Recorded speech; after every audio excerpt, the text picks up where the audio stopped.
Бүгүн күнгө карай дүйшөмбү 8 май таңкы саат 5:56 Германиянын Саарбрюкен шаары. Бул жакта турган кесиптеш менен чиркеге чалмаштык азыр эле. Эми бул мен Англияга болгон биринчи каттам болгон үчүн видеого түшүрүп коеюн.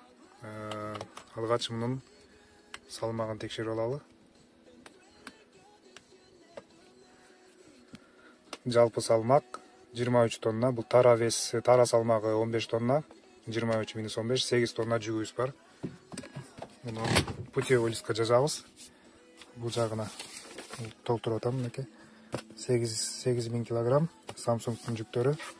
Бул биздин ушундай путевой лист. Бул жакта бардык маалыматтар жазылат. Саат канчада, кайсыл жактан өттүк, эмнелерди кылдык. Мына эскисин көрсөтөйүн. Кандай жүктөр бар, ушунун бардыгын жазып жүрөбүз. Азыр эми жолго чыгабыз. Эми ордубуздан жылдардан мурда бул таможня тросторду текшеребиз. Бул бүтүн болуш керек. Кичине эле мындай тешиктери болсо, чек арачылар маселе жаратышы мүмкүн. Бул Samsung'тун жүктөрү болгон үчүн өздөрү пломба коюп берген. Азыр эле алмаштырдык. Бул жактарды да бир сыйра текшерип коебуз, анткени ажырап кетпеш үчүн бардыгы кошулган. Бүгүнкү маршрутубуз азыр өзүм түздүм. Эмеге чейин барып турамын. Бельгиянын Борбор шаары Брюссельге чейин барып турам. Андан кийин саат 8 болуп калат. Ошондон кийин координаторлор жумушка келишет 8ден баштап, ошондон кийин талкуулайбыз эмне кылышты. Калганын. Азыр бул жакта турабыз. Мындай барып туруп, Бельгияга кошулабыз. Лич шаары бар ортодо. Бул жакка токтойбуз. Анан барып туруп бул жакта порттор бар мынакей. Эки жол бар Англияга кетүүчү. Бул деген деңиз аркылуу кеме менен кетсе болот. 2 саат, 2,5 саат түзөт. Анан ушул эң кызыгы, мен да билгенде бир аз таң калгам. Ушул деңиздин астында Евро туннели бар. Туннелдин ичинен поезд менен 80 аралыгы азыр 80 чакырым ушундай. Болжол менен 100дөн аз. Ошол жакта булар эме жасап коюшкан. Поезддин туннелин.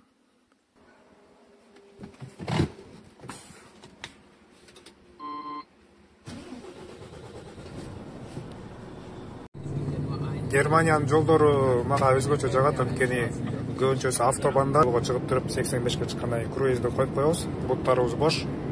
Болду, эми только рульди эле башкарып кете беребиз. Жумуш башталды. Азыр бул жак бүт бар, жашыл болуп көркүнө келип, аба ырайы сонун. Дагы алдыда 317 километр бар. Ортодо чек ара. Бирок Германиядан Бельгияга кирип баратканда да акыр билинбейт, анткени бул жакта деген биримдик бар да, жанагы Евросоюздук, евро бирим, евро жаркеш деген.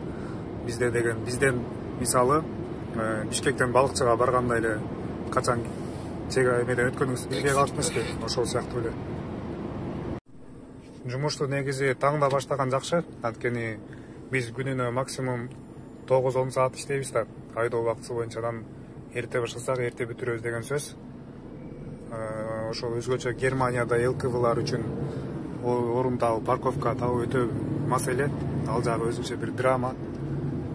ЛКВ деген бул немис сөзүнүн аббревиатура. Ластратфаген деп немистер бүт жак ЛКВ паркинг, ПКВ паркинг деп бөлүнөт да. Анан биз ошо ЛКВга токтойбуз. Анан эгер кечки саат 8ден кеч калса, кечиресиз 6да 18:00 анда табуу маселе жаратат. Ошон үчүн бирок биз Германиядан чыгып кетебиз бүгүн. Ошого жумуш убактыбыз боюнча бир аз сөз кылсам, айтып өткөндөй бул айдоого максимум жумасына 2 жолу 10 саат берилет, калгандары 9 сааттан. Күн сайын эле дайыма эле 9 саат айдай бербейсиз, болуп калат 3 саат, 4 саат айдайсыз.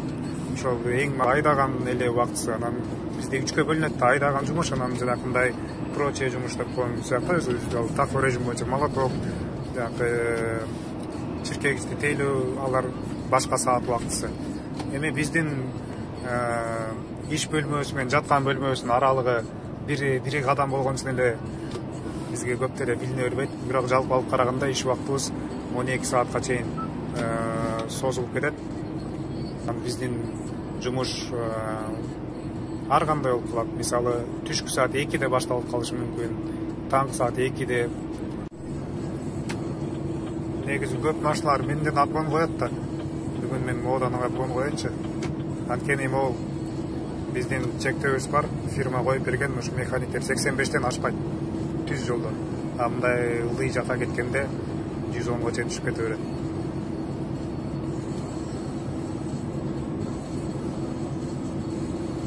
Ашып бүткөндөн кийин бир аз узун машина болгон үчүн өтөбүз. Жолдор өтө сонун жерлерден өтөбүз. Жанакы өтө сонун кооз жерлерден өтөбүз, бирок тилекке ашал жерге токтой албайбыз. Биздин определенный өзүбүздүн четкий графигибиз болот. Ошого жүрүш керек, токтогонго болбойт. Жанагы сиздерге көрсөтүп аткан сүрөт видеолор алар мүмкүнчүлүк пайда болгон жерлер эле. Анан жанагы айтып атканыңызча Cherry on the top деген ошол черри жерлерди биз деле карап эле өтүп кетебиз да. Азыр бул Германиядан чыга элекпиз. Балким видеонун сапаты анча эмес болуп аткандар. Бирок мындай көрсөңүз өтө кооз. Германиянын кайсы бир айылдары жайбаракат жашоосун өткөрүп атат. Дөңдөргө монтип бир нерселерди эме кылат окшойт, эгет окшойт. Анан могул менден сурап калышат да, жаңы үйрөнүп аткандар, же болбосо кызыккандар, муну айдоо оңой элеби деп.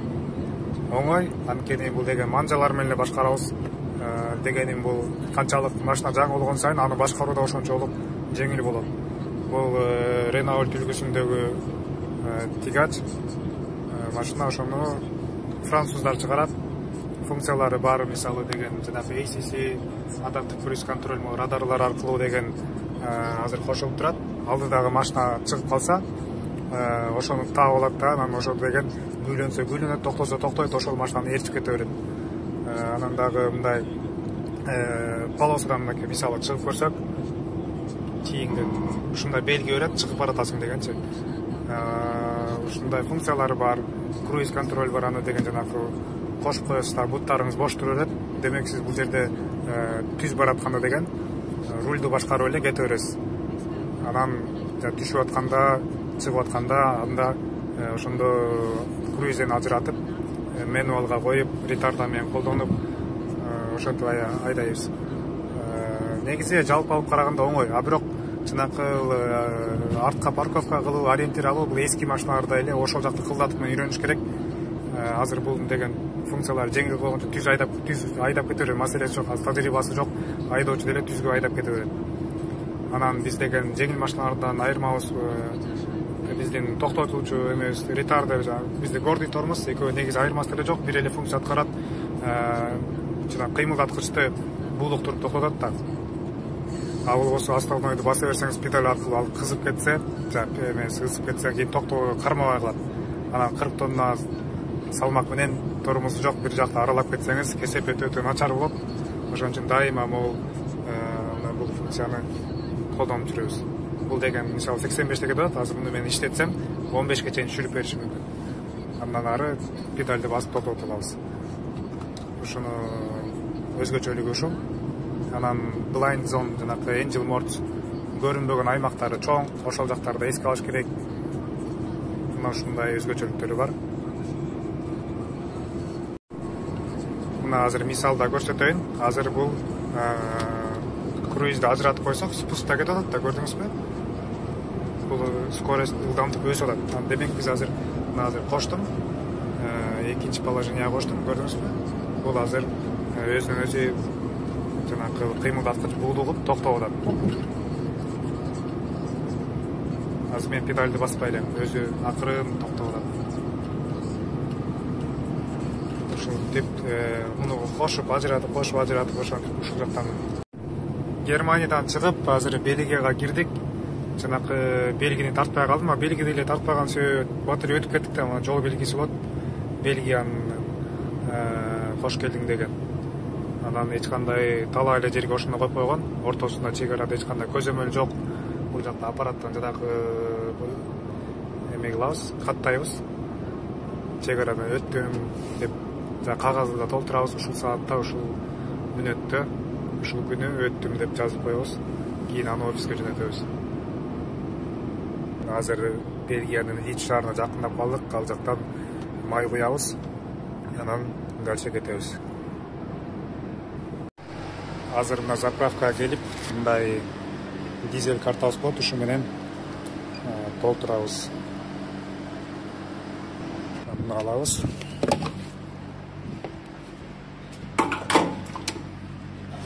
Деген бир куйганда биз 1 тоннага чейин куябыз да.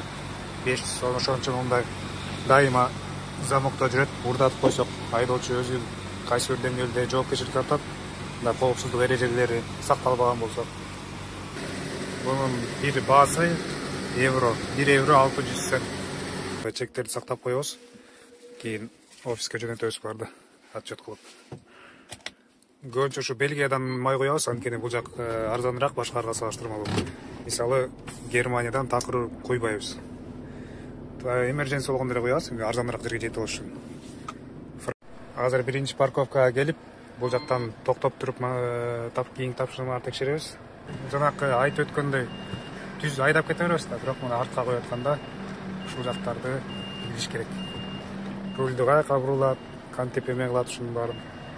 Анткени артыбызда чиркегич 16 метр. Мынакей көрүнүзбү? Бир аз тешип кетип калды, демек астына тартып туруп, рульду түздөп, тиги жактагын карайбыз күзгүнүн. Мынакей. Мынтип коебуз.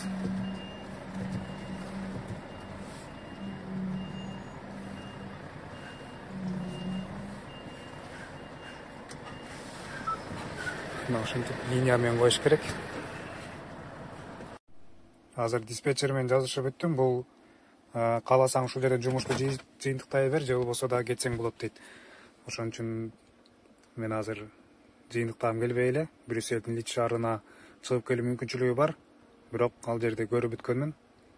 Ошон үчүн кийинки жакка чыгып беребиз. Мынакей алды. Бул жакта аялдама бар, ошол жактан автобус келет. Мурдакысында бирок Бельгияда жол кире бир аз кымбатыраак, бир тарапка эле 4 евро. Мисалы, Чехияда болсо 80 цент. Бельгияда жашоо кымбат. Азыр жол беребиз буларга, андан кийин улантабыз. Узун жолдо кетип атканда аудио китеп коюп коем. Азыр телефонго тартылган үчүн өчүп калды. Bluetooth кошуп алабыз. Аудио китеп угуп, жаңылыктарды, музыка, интервьюларды угуп, ушинтип жол карап, күндөр өтүп атат. Европанын жолдорунда. Францияга жеткенде кайра видеону улантабыз. Азыр Францияга кирдик. Бул жактан жалпылар үчүн 90 менен, бизге 70 менен 3,5 тоннадан өтө 70 менен үш керек. Ошого 70 менен строго. Анткени бул жакка жаңы каттап баштаганда эми кыргызчылыкка салып 80-90 менен жүрүп койгом. Ошондон кечке мал таң атып келаткан болчу да, эми кичине караңгы, күн караңгыдан бир кезде вспышка жолдон урганда кабинанын ичи жап-жак болуп кетти. Ошондо түшүнөсүңөр камерага түшкөнүмдү. Ошентип минус канча 45 же 70 евро түшкөнмүн. Андан бери бул жак эсимде. Ошон үчүн азыр 70 токтой турган жерибизге аз эле калды. 10 чакырымдай. Азыр ал жакта тартамын. Шерип. You have reached your destination. Азыр киребиз. Анан эртең кечен ушул жакта болобуз. Эртең кийин координаторубуз паромго билет алып берет. Ошентип паром эмес, поездге. Ошентип ошол жактан кетебиз ары. Алайлайбыз. Бул бир аз тар жерлер. Тикет алабыз.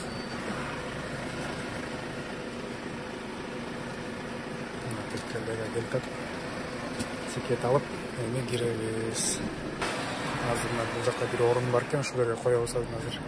Бул жакта анткени мунун алдына коюп алсак, бул жакта Wi-Fi тартат да. Ошол жакка коелу. Азыр бул жакка салып коелу. Анан ремени чечип алат, удобный болуш үчүн. Күзгүдөн көрдү да, азыр ошол жерге коебуз. Оң жагынан койгон бир аз кыйыныраак, бирок эми жүрө берсеңиздер үйрөнүп каласыздар. Анткени күн сайын тажрыйба топтолот. Азыркы Артуростун артынан. Азыр бул оң жактан көрдүңүздөрбү? Чиркеги чыгып кетти да. Ошол көрүнбөйт бизге азыр, ошон үчүн токтотуп туруп бирсе визуально карап алабыз өзүбүз дагы. Тетик жака барат, арты менен баратат. Демек азыр түз эле баратабыз. Шашпаш керек. Анткени азыр мындай өтө тар. Бул жакта деген аны сүзүп алсак, биз өзүбүз төлөбөйбүз го, страховка төлөйт, бирок анын машасын страховка төлөйт, бирок меникин өзүм төлөп калам да. Ошон үчүн ашыкча чыгынтын кереги жок. Акырын киргизебиз. Акырын жай.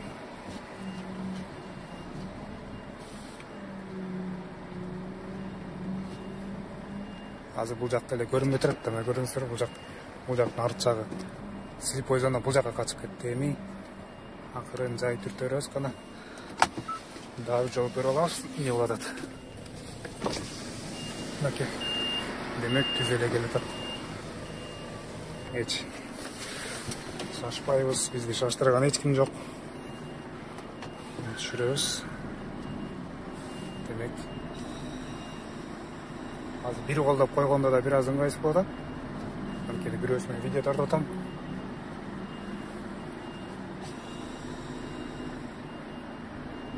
Мынакей. Линияга түз эле келди. Жакшы. Мына парковканы ушинтип коебуз. Бул жагы деле. Мынакей. Эми көрүнө баштады. Бул машина жана могу көп машина көрүнбөй турат болчу. Blind zonга Angel Mors'ка кирип кеткен. Аны деген сезбесеңиз, аны сүзүп алышыңыз толук мүмкүн. Ушундай болду бул жагы. Бул жагы андай болду. Келип токтоду. Мына бул жер эс алуу борбору, жанакы үстүндө экинчи этажында тренировка кылса болот. Айдоочулар үчүн шарттар түзүлгөн, астында душ, туалет, бардык шарттары бар.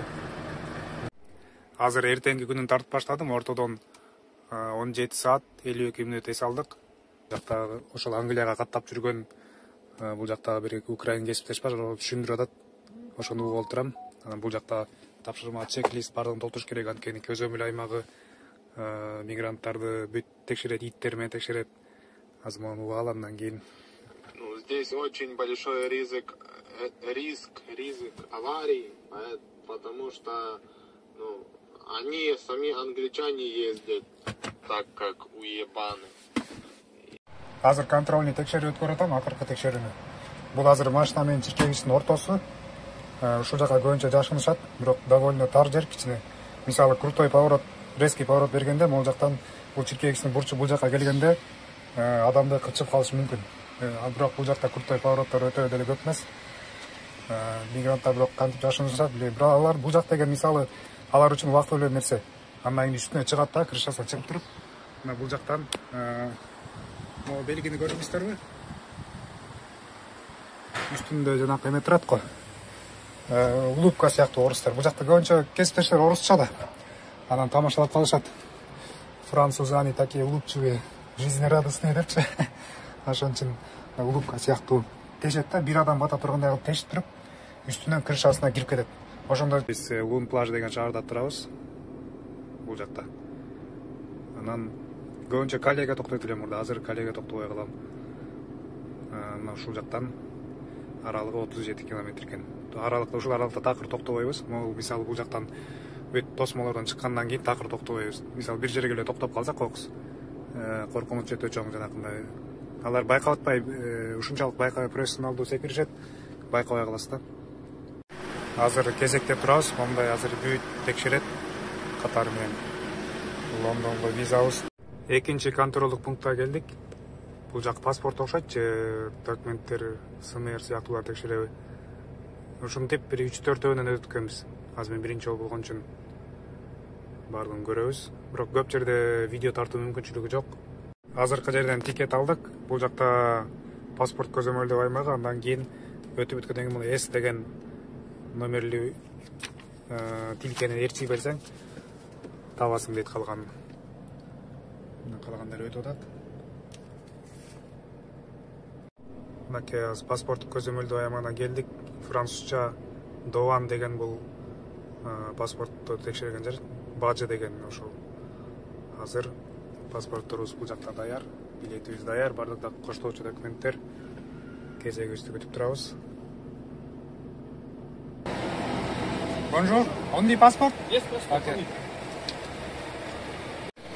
Okay, thank you. Bonne journée. Okay, Esla. Азыр бираз видеону пауза кылып турдум, анткени деген паспортумду көрүп биринчи жолу көрдү, эмне болду? Бираз убакыт алды. Көрөбүз. Мынакей печать паспорттун жакшы видео көрүнбөй калды, жарык болду. Француздар печать паспорт, азыр британдыктарга барабыз. Hello, how are you? Sorry? Oh, yeah, only one person, yeah. That's my first trip, so it's... Yeah. Thank you. My off is scheduled on Thursday. Thursday? Yeah, Thursday, but on the way back, I need to discuss it with my coordinator, so then... Maybe up to 1 week, maybe. Okay, thank you. Have a good day. Okay, straight. Okay.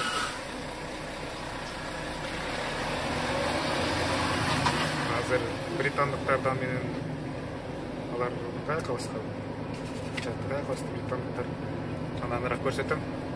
Азыр эми биз бул жакта контроль деген пункт бар, ал жака деген мисалы сизге деген сизден кандай suspicion күмөн санаса шекишсе ошол жака контролго алып барып текшерет. А бизден азыр эч кандай күмөн санаган жок, ошон үчүн түз эле поезддин жагына барабыз. Мына булар британдыктар иттери менен дагы эле текшерип жүрөт. Мына ушул жер өтө кооптуу. Мисалы ушул жактан мигрант менен кармалсаңыз, жана айтып өткөндөй 10.000 стерлинг фунт төлөйсүз. Анын учурда кармалып калганда өтө ызы чуусу көп. Апелляция сотко тапшырасыз, мен макул эмес, мындай бир украиналык коллега тапшырып, азыркыга чейин иштебей, ошонун артынан жүрөт. Азыр өтүп бүттүк, жанакы жерден кезегибиз бүттү.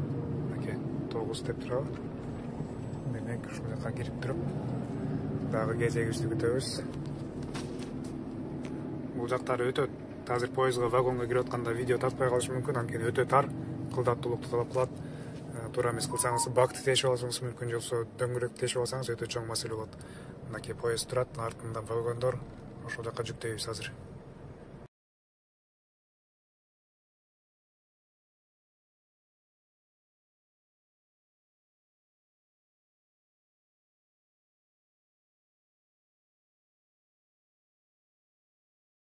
Поездге олтуруп, айдоочулар өзүнчө ушундай вагондо кетишет.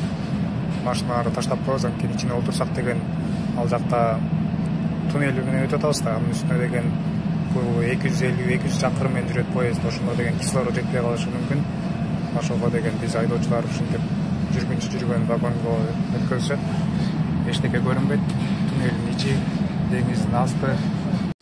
Азыр эле автобус менен таштап кетти, поездден түшкөндөн кийин. Мынакей турат, азыр келдик. Саламатсыздарбы, ободо Лондон. Лондондун М20 деген жолуна чыктык. Лондон тарапка кетчү Улуу Британияга кирдик. Жолдору тескери, өзүңүздөр көрүп тургандай.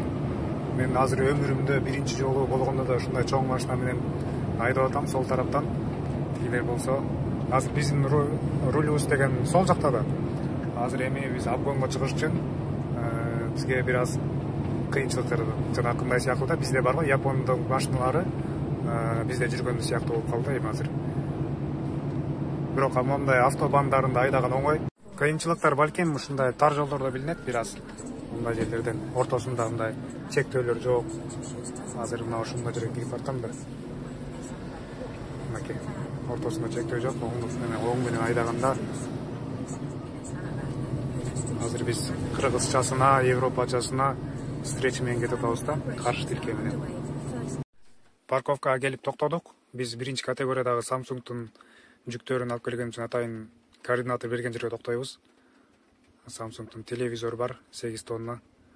Полный чиркегич ошондой толук. Азыр мынакей Эшфорд деген шаарында бир аз четинде турабыз. Лондонго бул жол менен 80 чакырым алыста. Ал жака чыгып келүү мүмкүнчүлүгү азыр жок. Мына азыр парковкадабыз. Мына бирөө келип жаныма коюп атат. Almost all of us at high school used to study British English. Then later, personally, I worked with Americans. Then my English became like American. And then let's see what will happen with American English in Britain. We'll practice it. Let's see. Кыргызчасын айтып коеюн, эми түшүнбөй калсаңыздар балким. Азыр эми англис тилин баары эле сүйлөйт эмеспи. Бизде деген жогорку мектепте, орто мектепте 3-класстан баштап кирсе керек английский. Ошондон баштап 3-тен 11-ге чейин британдык программасы британиялык английский ылайыкташтырылган да. Британдык английскийди окуп жүрүп мектепте, андан кийин эмеде өткөн. Мен кийин американецтер менен көбүрөөк кызматташып калдым, ошол тил ошол жака бурулуп кетти да. Азыр эми негизи көп деле айырмачылык жок американский менен британскийдин болгонуна, түшүнүшөт кадимки эле бири-бирин. Балким казак менен кыргыз сүйлөшүп аткандай болот. Мына ушундай өзгөчөлүгү деле жок. Аз келгенде деген жанагы чек арачылар менен бул жактагы парковканын кызматкерлери менен сүйлөшкөндө эч кандай маселе жаралган жок. Бүгүн ушул жерде парковкада калабыз. Жүк түшүргөн күнүбүз Thursday, 4-күнгө коюлган. Ошого чейин бир күн бар ортодо. Ошол жерде бир күн ушул жерде түнөйбүз. Андан кийин белгилүү болот. Видеону көргөнүңүздөргө, аягына чейин көргөн болсоңуздар рахмат. Ушуну менен Англиянын сериясын жыйынтыктайм. Аман жүрүңүздөр.